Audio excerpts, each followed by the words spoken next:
मात्र 13 साल की मासूम लड़की के साथ दुष्कर्म करके उसके शरीर से दोनों स्तनों को काटकर आंखें बाहर निकाल दिए जाते हैं। और क्रूरता की सारी हदें तो तब पार हो जाती हैं जब इतना सब करने के बाद भी उसके शरीर में कई सारे छेद करके उसमें एसिड डाल दिया जाता है, सिर्फ इसलिए कि उसका शरीर जल्दी से जल्दी गल जाए।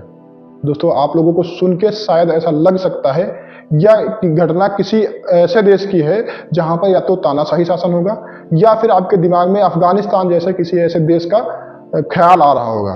लेकिन दोस्तों, मैं आप लोगों को बताना चाहूंगा यह घटना हमारे ही देश के पश्चिम बंगाल नाम के एक राज्य की है। जय हिंद दोस्तों, स्वागत है आप सभी का आज के इस नए वीडियो में। दोस्तों, आप लोगों को शायद ऐसा लग सकता है कि हम लोगों ने पढ़ लिख करके एक अच्छे और सभ्य समाज की स्थापना कर दी है जहां पर ऐसी घटनाओं का तो कहीं स्थान भी नहीं है। हम लोग सोचते हैं कि हम लोग पिछले समय से बहुत ज्यादा ग्रोथ करके आज के समय पे एक ऐसे समाज की स्थापना कर दी है जहां पर हम किसी के साथ में भी ऐसी कोई घटना नहीं कर सकते हैं। और दोस्तों, मैं आप लोगों को बताना चाहूंगा अपने ही देश के पश्चिम बंगाल राज्य में ऐसी एक घटना होती है जहां पर महिलाओं के साथ में सिस्टमेटिक तरीके से रेप होता है। और वो रेप भी ऐसा है जहां पर पुलिस प्रशासन का भी सहयोग मिलता है। जी हाँ दोस्तों, पुलिस प्रशासन का भी सहयोग मिलता है। मैं आप लोगों को दिखाना चाहूंगा कि आप देखेंगे पुलिस प्रशासन का सहयोग कैसे मिलता है कि पुलिस यूनिफॉर्म पहने हुए कुछ लोग एक दलित बस्ती में जाते हैं। वो दलित बस्ती यहाँ है, मैं आप लोगों को डिटेल में बताऊं तो पश्चिम बंगाल नाम का एक राज्य है, आप लोग जानते ही होंगे। वहां पर नॉर्थ 24 परगना नाम का एक जिला है। उस जिले में संदेश खली नाम का एक स्थान है, एक गांव कह सकते हैं आप। उस गांव में दलित महिलाओं के साथ में वहां की जो रूलिंग सरकार है उसका एक नेता पुलिस वालों का सहयोग लेकर के, आप यहां देखेंगे कि पुलिस वालों का सहयोग लेकर के, एक पुलिस की यूनिफॉर्म पहने हुआ आदमी कौन होगा? पुलिस वाले ही। उसका सहयोग लेकर के उन बस्तियों में जाते हैं और वहां पर जाकर के घर घर का निरीक्षण करते हैं, एक ऐसे जैसे कि वो कोई एक जांच एजेंसी की तरफ से आए हों। और वहां पर जाकर के हर घर की महिलाओं और बेटियों का निरीक्षण करते हैं। उनमें से जो उनको सबसे सुंदर महिला लगती है उसको उठा ले जाते हैं और कई सारे समय तक उनके साथ में दुष्कर्म करते हैं। कई सारे बयान तो यह भी बताते हैं कि हफ्तों तक एक एक महिला के साथ में दुष्कर्म किया जाता है और जब उनके साथ उनका मन भर जाता है तो या तो उनका हत्या कर दी जाती है या फिर उनको वापस उसी गांव में भेज दिया जाता है। और इस सब के ऊपर उनके राज्य में पुलिस वाले कुछ भी इस पे FIR भी नहीं करते हैं, क्योंकि दोस्तों आप लोगों को पता होगा कि किसी भी राज्य में पुलिस पर उस राज्य की राज्य सरकार का ही अधिकार होता है। तो उस राज्य की राज्य सरकार का ही अगर नेता कुछ ऐसी घटना करेगा तो शायद ही पुलिस वाले उसके ऊपर कुछ एक्शन लेंगे, क्योंकि पुलिस के ऊपर भी दबाव बना रहता है। तो दोस्तों, ये घटना उसी राज्य के एक TMC लीडर की है। TMC आप लोग जानते होंगे, ममता बनर्जी की सरकार है, तृणमूल कांग्रेस, उसी का एक लीडर है जिसका नाम है शाहजहां शेख। दोस्तों, अगर आप लोग इस मैटर को पूरा डिटेल में समझना चाहें तो आप लोगों को बताऊंगा कि इसका नाम राशन कार्ड स्कैम में भी आया था। राशन स्कैम मामला क्या है, जब कोरोना का समय था तब केंद्र सरकार की तरफ से फ्री राशन की व्यवस्था चलाई गई थी। उसमें इसने बहुत सारे राशन का कालाबाजारी किया और उसको ब्लैक मार्केट में जाकर के बेच दिया। लेकिन जब ईडी ने इस पे सम्मन किया, दोस्तों आप नाम ध्यान रखेंगे, यही वो नेता है, इसका नाम है शाहजहां शेख। आप इस नाम को बहुत अच्छे से ध्यान रखना, अभी मैं इसी के बारे में सारी चर्चा करने वाला हूं। तो जब ईडी इस पे सम्मन करती है, जब इसके यहाँ पहुंचती है तो ये ईडी के ऊपर ही हमला करवा देता है। आप लोग यहाँ पे देख पा रहे होंगे कि इसने ईडी के ऊपर ही हमला करवा दिया और उनकी गाड़ियों को तोड़फोड़ डाला। इसने घर के अंदर बैठे हुए अपने ही कार्यकर्ताओं से ईडी, जो कि एक केंद्रीय जांच एजेंसी है, उसके ऊपर हमला करवाता है और वहां उपस्थित उनकी गाड़ियों में तोड़फोड़ भी करवा देता है। ऐसे मामले में ईडी वहां से चली जाती है और दोबारा से जब रेड होती है तो इसको गिरफ्तार कर लिया जाता है। आप लोग यहाँ पे इसको देख सकते हैं, यहाँ पे उसको गिरफ्तार कर लिया जाता है। और जब इसको गिरफ्तार किया जाता है तब कुछ महिलाएं आती हैं। ये कुछ महिलाएं हैं जो प्रोटेस्ट करते हुए उसी आदमी के घर पे, जिसके बारे में बात कर रहा था, शाहजहां शेख, उसी के घर में अटैक कर देती हैं और उसके घर पे बने हुए एक फार्म हाउस जिसमें मुर्गी पालन था, पोल्ट्री फार्म था, उसमें आग लगा देती हैं। मामला जब तूल पकड़ता है तो ये चर्चा खुल जाती है और उसे मालूम होता है कि ये वही आदमी है जिसने उस गांव की दलित बस्ती से कई सारी लड़कियों को उठा लिया है, कई बार अपहरण किया है और उनके साथ कई बार ऐसा ही सिस्टमेटिक तरीके से रेप भी किया है उसने।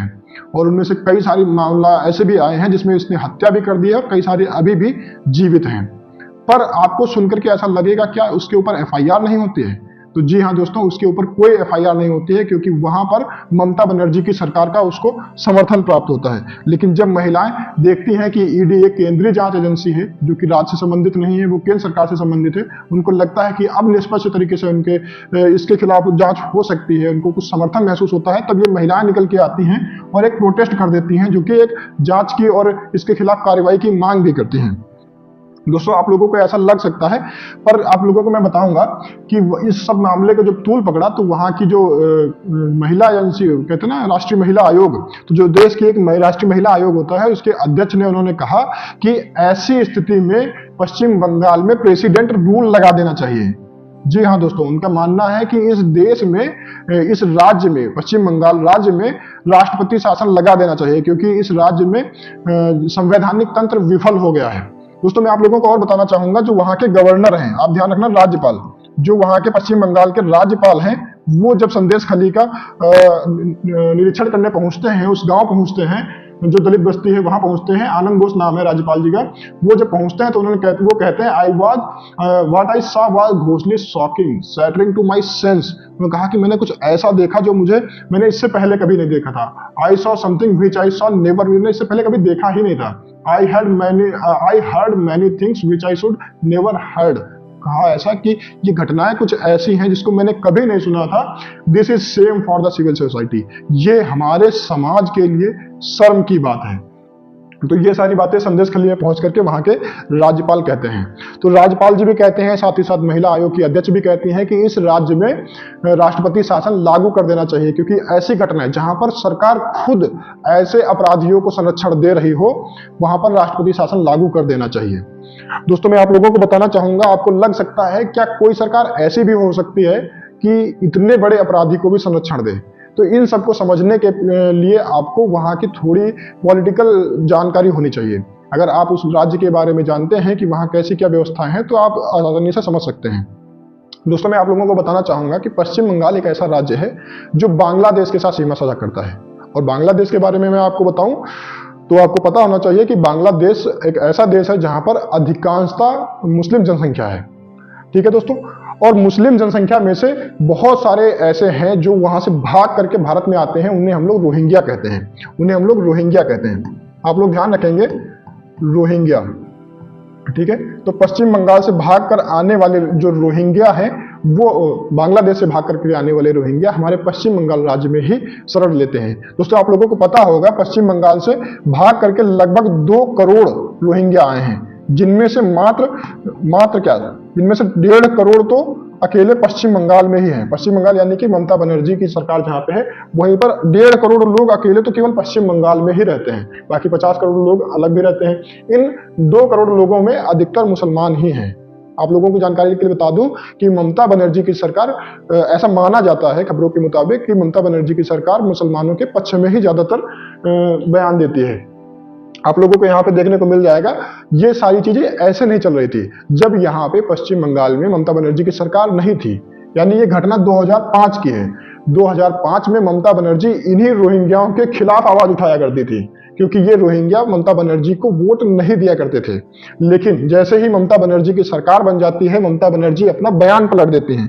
पहले तो ममता बनर्जी इनके खिलाफ बातें किया करती थी कि इनको भारत से बाहर निकाला जाना चाहिए, और यही नहीं, एक बार 2005 में संसद में, अपने विधानसभा में इन्होंने क्या किया था कि जो स्पीकर था उसी के ऊपर सारे कागज फेंक के मार दिए थे, और रोने लगी थी कि हमारे देश में जब इतनी जनसंख्या खुद ही बड़ी बड़ी है, हम अपनी ही जनसंख्या से जूझ रहे हैं, तो दूसरों की जनसंख्या हमारे यहाँ आ जाएगी तो एक और बहुत बड़ा संकट बन के तैयार होगा।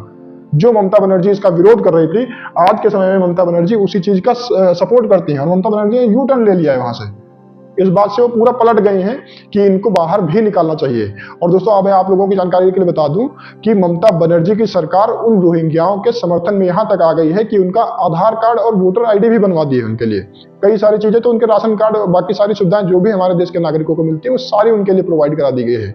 एक तरीके से मैं आपको बताऊं तो वो भारत के ही नागरिक बना दिए गए हैं।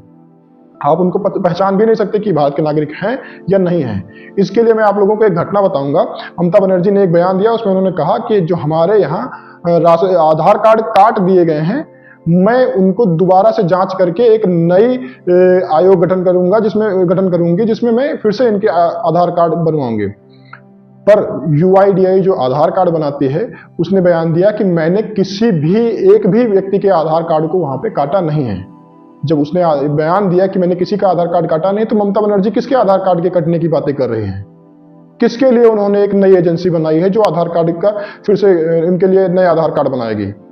तो इन सब का सेंस ऐसा भी लगता है कि ममता बनर्जी ने उन्हीं जो रोहिंग्या जो बांग्लादेश से आए हुए अवैध शरणार्थी हैं उनके आधार कार्ड बनाने के लिए ये एक गेम खेला और उनके लिए आधार कार्ड, वोटर ID और राशन कार्ड जैसी सारी सुविधाएं दे दी, जिसके परिणाम क्या हुए कि वो सारे लोग ममता बनर्जी की सरकार TMC को ही समर्थन देने लगे। आप लोगों ने देखा ही होगा पिछली बार जब राज्य सरकार के चुनाव हुए तो वहां पर कैसे दंगे भड़के थे, और ऐसे में जब ममता बनर्जी के ऊपर कुछ भी ऐसा आता है तो वो एक दीवार बन करके खड़े हो जाते हैं, वो लड़ने मरने को भी तैयार हो जाते हैं ममता बनर्जी के लिए। आप लोगों ने कई बार ऐसे बयानों में सुना भी होगा कि ममता बनर्जी की सरकार मुस्लिमों के पक्ष में बोलती है। मैं ये नहीं कह रहा हूं कि मुस्लिमों के पक्ष में क्यों बोलती है, पर मैं इतना जरूर कहना चाहूंगा कि जो अवैध तरीके से आया है उसको बाहर निकाला जाना चाहिए। और ये मेरा बयान नहीं, ममता बनर्जी खुद ही कहा करती थी।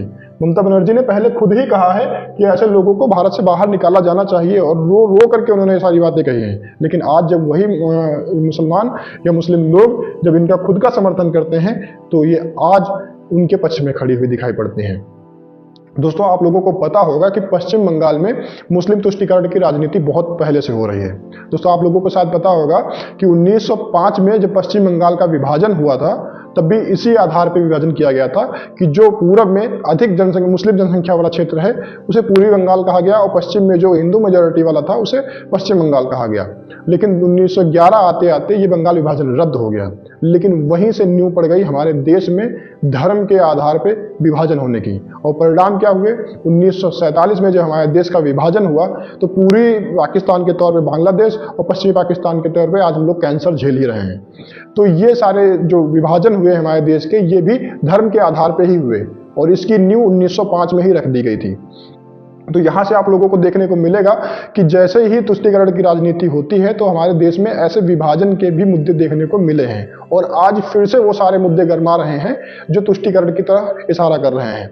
दोस्तों, आप लोगों को ये सारी जानकारी लाने के लिए मैंने बहुत सारी रिसर्च की है। अगर आप लोगों को ये वीडियो अच्छा लगा हो तो इसे कम से कम लाइक कर देना और अपने दोस्तों को भी शेयर कर देना। दोस्तों, अगर आप लोग चाहते हैं कि ऐसे ही समाज और देश से संबंधित किसी भी घटना को मैं आपके सामने विश्लेषण लेकर के आऊं तो चैनल को सब्सक्राइब भी कर लेना। आज की वीडियो यहीं तक रखते हैं। जय हिंद।